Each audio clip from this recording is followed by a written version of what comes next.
एक छोटे से गांव में, जिसे लोग देवपुर के नाम से जानते थे, एक पुरानी हवेली थी।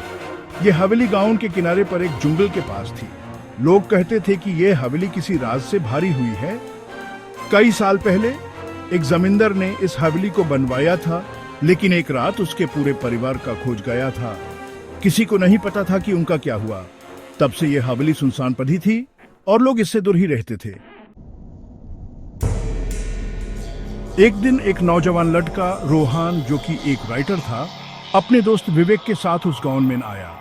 रोहन को हॉरर स्टोरीज में बहुत इंटरेस्ट था और उसने सुना था कि इस हवेली में कुछ पैरानॉर्मल घटनाएं होती हैं। उसने सोचा कि अगर वो यहाँ रहेगा तो एक अच्छी स्टोरी लिख पाएगा। विवेक, जो कि थोड़ा सेप्टिकल था, ने रोहन को मना किया, लेकिन रोहन के कहने पर वो भी हवेली में रहने के लिए तैयार हो गया। जब वो हवेली में पहुंचे तो उन्हें एक भयंकर सिलेंस का सामना हुआ। हवेली की दीवारें पुरानी और झिरी हुई थी और हर तरफ मकड़ी के जाले थे। रोहन ने अपना सामान रख दिया और हवेली के अंदर घूमने लगा। विवेक, यार, मुझे यहाँ कुछ अच्छा नहीं लग रहा, चलो यहाँ से चलें।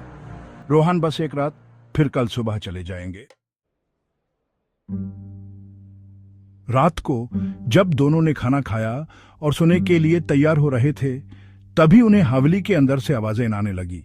पहले तो वो धीमे थे, जैसे कोई चल रहा हो, लेकिन धीरे धीरे वो आवाजें तेज होने लगी। विवेक, रोहन, सुना, कोई है यहाँ।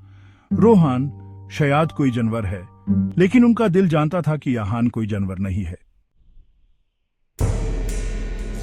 अचानक हवेली के बाहर एक तेज हवा का झोंका आया और दरवाजा जोर से बंद हो गया। दोनों डर गए। रोहन ने दरवाजा खोलने की कोशिश की, लेकिन वो नहीं खुला। तभी उन्हें पीछे से एक और आवाज आई, जैसे कोई हंस रहा हो। विवेक, वियो, रोहन, मुझे डर लग रहा है, चलो यहां से निकलते हैं। रोहन, वियो, बस थोड़ा और इंतजार करो। रात के 12 बजे हवेली के अंदर का माहौल और भी भयंकर हो गया। दीवारों से खून टपकने लगा और उन्हें एक औरत का रोना सुनाई देने लगा। विवेक, वो, रोहन, अब नहीं, मुझे यहां से निकलना है। रोहन, वो, थोड़ा और रुको, ये सब देखना है।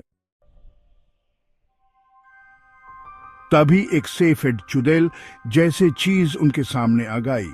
उसके बाल खुले हुए थे और उसकी आंखें लाल थी। विवेक, वो, स्क्रीमिंग चुड़ैल, व्यू, मैं वो हूं जिसे तुम ढूंढ रहे हो।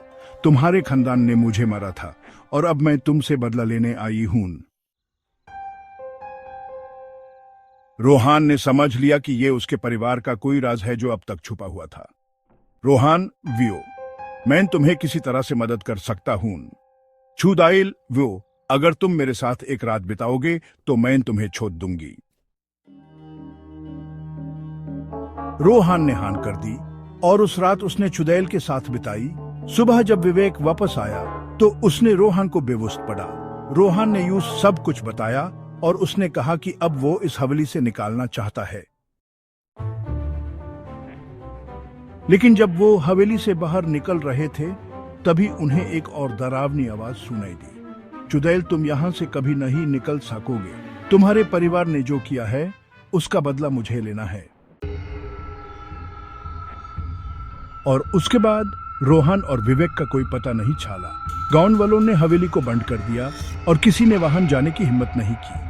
आज भी लोग कहते हैं कि रात को हवेली से आवाजें आती हैं और कोई भी उसके पास नहीं जाता। Title: The End. On screen text. Final title card.